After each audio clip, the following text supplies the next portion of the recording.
Assalamualaikum warahmatullahi wabarakatuh. Yang saya hormati dosen pembimbing mata kuliah PDIPSA Ibu Sanyatina Siti MPG, yang saya banggakan kepada teman-teman sekalian. Perkenalkan, saya Dijama Fardansa selaku moderator dari kelompok 1. Saya akan membimbing jalannya diskusi kali ini. Adapun anggota kelompok saya dari tim Pro ada Saudari Adila dan Alfa, dan dari tim Kontra ada Syahid dan Dira. Adapun mosi debat kali ini yaitu penggunaan bahasa asing melumpuhkan jiwa nasionalisme. Sebelumnya saya bacakan ayat selama debat berlangsung. 1. Peserta dilarang berkata kasar selama debat berlangsung. 2. Peserta dilarang saling memprovokasi. Yang ketiga, debat dibagi menjadi 2 sesi, yang di mana sesi pertama dua tim saling menyampaikan argumennya, dan sesi kedua berupa sesi tanya jawab. Keempat, jika melebihi waktu yang telah ditentukan, maka akan saya stop. Tim Pro ada sama Saudari Adila dan Alfa, saya silakan untuk menyampaikan argumennya. Oke, sebelumnya kami mengucapkan terima kasih kepada moderator atas waktu yang telah diberikan. Jadi, penggunaan bahasa asing dapat menurunkan rasa nasionalisme di dalam diri seseorang. Mengapa kami mengatakan demikian? Karena kebanyakan orang yang menggunakan bahasa asing di dalam kehidupan sehari-harinya akan mengubah pola pikir dan gaya hidupnya. Dengan demikian, maka budaya ketimuran di dalam dirinya akan luntur secara otomatis. Kita ambil satu contoh, yaitu public figure Jessica Iskandar. Beliau memang seorang blasteran Indonesia, tinggal di Indonesia, tetapi di dalam kesehariannya menggunakan bahasa asing Indonesia campuran. Tentu saja hal ini akan ditiru oleh kebanyakan anak-anak muda Indonesia yang akan mengubah pola pikir dan gaya hidup mereka. Contoh lain yaitu di papan iklan di ruang publik. Di zaman sekarang kebanyakan papan iklan di ruang publik itu menggunakan bahasa asing. Ternyata bahasa Indonesia secara normal memiliki 4 kedudukan, yaitu bahasa persatuan, bahasa nasional, bahasa resmi, dan bahasa negara. Dengan penggunaan bahasa asing di dalam kehidupan sehari-hari kita, tentu akan menggeser 4 kedudukan bahasa Indonesia tersebut. Memang mempelajari bahasa asing sangat penting bagi kita, apalagi kita sebagai generasi penerus bangsa untuk menghadapi kehidupan global di masa yang akan datang. Akan tetapi, bahasa Indonesia jauh lebih penting karena bahasa Indonesia merupakan jati diri dan citra bangsa Indonesia. Apabila penggunaan bahasa asing ini secara terus-menerus kita lakukan di dalam kehidupan sehari-hari kita, hal ini pasti akan melemahkan rasa nasionalisme kita sebagai anak muda. Terus hal ini juga selaras terhadap pengkhianatan Sumpah Pemuda, di mana pada tanggal 28 Oktober 1928 para pemuda-pemudi Indonesia memperjuangkan agar bahasa Indonesia ini menjadi bahasa persatuan dan bahasa nasional. Presiden juga pernah menyampaikan bahwa janganlah bahasa Indonesia ini luntur dari jiwa kita, apalagi dengan berkembangnya bahasa asing di Indonesia. Karena bahasa Indonesia merupakan simbol nasionalisme dan identitas kebudayaan Indonesia. Sekian, terima kasih. Terima kasih kepada Saudari Adila. Kepada tim Kontra mungkin bisa menyampaikan argumennya. Terima kasih kepada moderator. Menurut saya, Indonesia adalah negara yang memiliki keanekaragaman. Bukan hanya flora dan fauna, tapi juga kental dengan kebudayaan. Kita sebagai generasi muda Indonesia wajib untuk melestarikan kebudayaan. Tapi sikap untuk melestarikan kebudayaan tidak menjadi alasan untuk tidak membuka diri pada luar, seperti bahasa asing. Sudah sepantasnya kita mau membuka diri karena kita berada pada dunia globalisasi, di mana setiap orang berlomba-lomba untuk unggul. Jika kita tidak mempelajari bahasa asing, terkhususnya bahasa Inggris, itu artinya kita tidak siap menghadapi globalisasi. Jadi mempelajari bahasa asing sangat penting bagi individu maupun citra negara di mata dunia. Sekian, terima kasih. Terima kasih kepada tim Kontra. Silakan kepada tim Pro bisa membuka argumennya. Oke, jadi di sini kan kalian mengatakan bahwa bahasa asing memang sangat penting untuk kita kuasai, dan itu kan dikatakan benar. Akan tetapi, apakah bahasa asing itu harus kita gunakan di dalam kehidupan sehari-hari kita? Kan kita bisa menggunakan secara spesifik, misal nih di dalam mata kuliah bahasa Inggris, kita bisa menggunakan bahasa asing itu ketika ada mata kuliah tersebut. Nah, tapi nyatanya yang terjadi di kehidupan real kita ini, banyak dari kita yang mencampurkan antara bahasa Indonesia dengan bahasa Inggris. Jadinya citra ataupun kedudukan bahasa Indonesia itu seperti tergeser.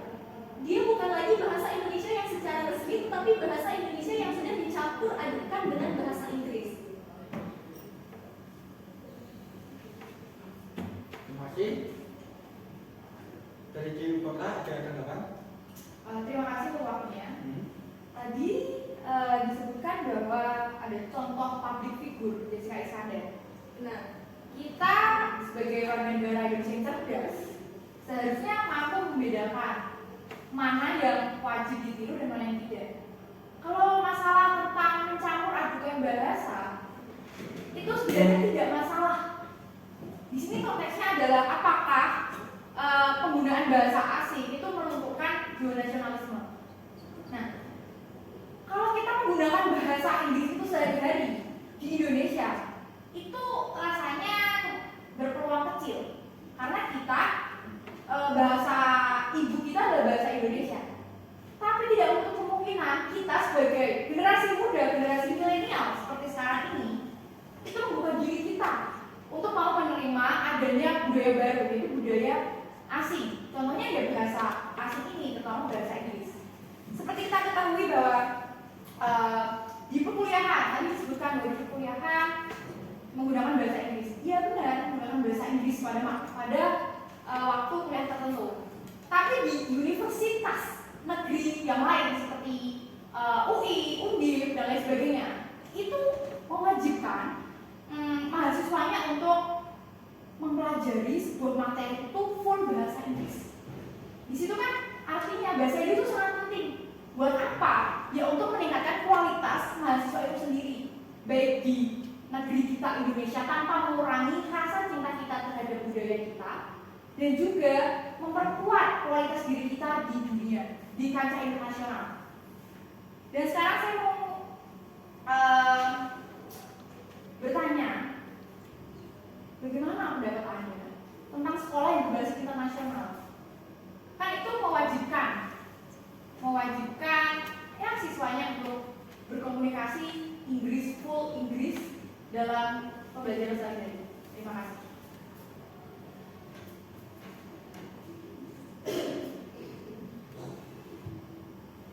Silakan kepada tim Lo untuk menjawab pertanyaan dari tim Kota. Baik, saya akan menjawab pertanyaan dari Dira. Menurut pendapat kami, penggunaan bahasa asing dalam kehidupan hari-hari, khususnya di international school atau sekolah yang berbasis internasional, sepatutnya untuk kurikulum tersebut menyisipkan bahasa Indonesia. Karena apa? Penggunaan bahasa Indonesia asing dalam kehidupan sehari-hari itu dapat memunculkan rasa nasionalisme, dikarenakan sejarah yang disebutkan oleh Adilah tadi adalah salah satu bentuk bahwa kita menciptakan bangsa yang besar dan bangsa yang tidak melupakan sejarahnya. Dalam konteks untuk international school tidak mewajibkan untuk berbahasa Indonesia, menurut kami itu tidak mungkin dikarenakan pasti ada beberapa syarat untuk sekolah asing tinggal di Indonesia. Pasti ada beberapa mata kuliah yang mewajibkan, seperti pertama, pendidikan kewarganegaraan, itu pasti menggunakan bahasa Indonesia. Yang kedua, mata kuliah Pancasila biasanya ada di beberapa sekolah internasional, itu biasanya mewajibkan memakai bahasa Indonesia.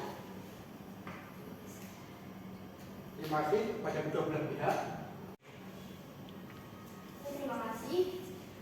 Pertanyaan dari kami. Tadi tim kontra mengatakan bagaimana sih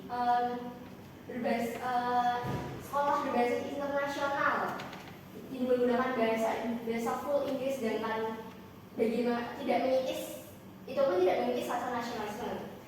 Tapi bagaimana konteksnya jika sekolah non internasional seperti sekolah-sekolah di daerah, jika mereka berhubungan langsung dengan orang-orang di sekitarnya, jika mereka tidak menggunakan bahasa Indonesia dengan baik dan benar. Padahal Indonesia memiliki banyak suku yang masing-masing mempunyai bahasa sendiri. Di Papua misalnya, masih banyak warga suku yang belum dapat bahasa Indonesia dengan baik dan benar. Jika mereka tidak bisa berbahasa dengan bahasa Indonesia dengan baik dan benar, bagaimana kalian yang seharusnya sudah mempelajari bahasa Indonesia dengan baik dan benar, tetapi lebih mempelajari bahasa asing, menerapkan komunikasi dengan baik tersebut? Terima kasih. Silakan, Bunda. Terima kasih kepada moderator. Kalau menurut saya itu di setiap sekolah masing-masing yang non internasional itu sudah ada pelajaran bahasa daerahnya masing-masing. Seperti misal kita sekolah di Jawa itu sudah ada pelajaran bahasa Jawa, atau sebaliknya kita sekolah di Sunda itu sudah ada. Terima kasih. Terima kasih kepada beberapa pihak. Saya selaku moderator menyimpulkan bahwa kita tetap masih memerlukan bahasa Inggris. Akan tetapi kita tetap menggunakan bahasa Indonesia dalam kehidupan sehari sebagai bukti bahwa kita cinta terhadap bahasa Indonesia. Terima kasih.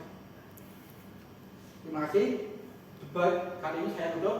Wassalamualaikum warahmatullahi wabarakatuh.